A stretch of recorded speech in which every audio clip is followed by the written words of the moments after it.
Hey, welcome to another edition of Tom's 2 Minutes.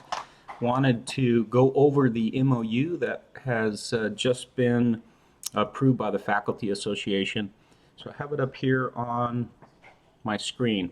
Now, of course, I would suggest that you do read the MOU in its entirety because there are a lot of details in there. But I wanted to go over the important parts with you here. So, our number one focus when creating this MOU is to make sure everyone gets paid. Even if we did have to close for the rest of the semester, which it looks like, from the president's last email that we have. So, know that all faculty, and when I say all faculty, I mean full-time, part-time, and instructional and non-instructional will receive their regular pay. Okay. There are some details in there that are important. For example, full-time faculty, and I think that's here a little later. We'll talk about that. So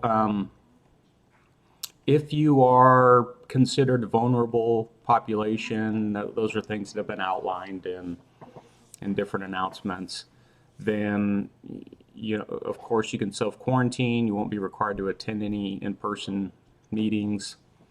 Now with campus closed the rest of the semester, that really isn't going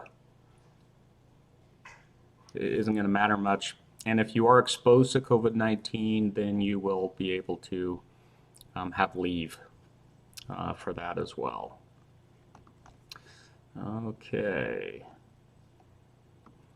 When we transition courses from face-to-face to online, we're going to keep the same enrollment number, meaning if you teach a course on the ground that has 80 students in it, then when you put it online, it'll maintain that same enrollment. If your course currently has 35 students, then you will maintain 35 students. This will not change how many students are already in online classes. So I teach some online courses, and those courses have 35 students. That number will not change. Okay. Let's look at this next section here. For the closure that we had March 16th and 17th and the 18th through the 20th, everyone is going to get paid for that time.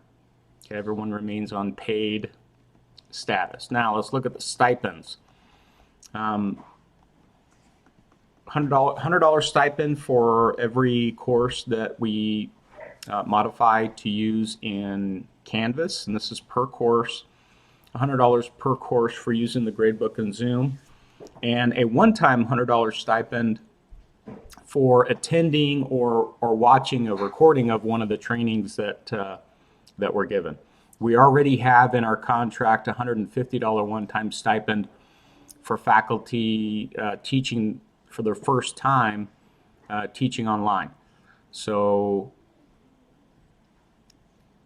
that's $250 one time and up to $200 per course. Now I think we can all agree that we're working a lot of hours, and the stipends don't really cover the amount of time and effort that we're putting in. Again, our first priority was making sure that everyone continued in paid status. And so that's really what we focused on, that was more important than other items. Now, also, talk to your dean. If your dean approves, then you can be compensated at $50 an hour for helping other faculty put their courses online. Okay, so talk to your dean about that. Tell them about the hours you have been doing, and then just make sure you're keeping track of those hours. You're going to turn in just a little blurb to your division about which courses you put on Canvas, which courses you put on, or you're using grading in Zoom. If you attended a training, if this is your first time teaching online, and how many hours you've spent training other faculty, to report those stipends to your division. So make sure you are keeping track of all that. Okay. If now, because we have went to pretty much a hard close of campus, there may be some courses that are canceled, especially those that have a lab component that can't meet. For full-time faculty, if your regular course is canceled, this is for your regular load, then you're still going to be paid. Now, in lieu of teaching that class, you're going to continue to work on putting your courses online, do some professional development, work with your, or kind of come up with a plan and send that to your dean of what you're going to do kind of with that time. Okay. And again, continue to work on the things that we need to get our courses online. For part-timers, if your class is canceled, then you'll have the opportunity to either do some work like helping other faculty put their courses online, or doing some professional development, and still get paid.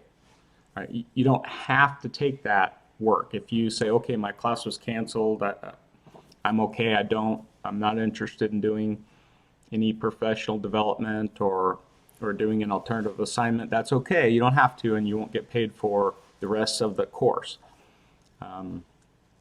But if you do want to get paid for the rest of the contract, you'll have an opportunity to do so.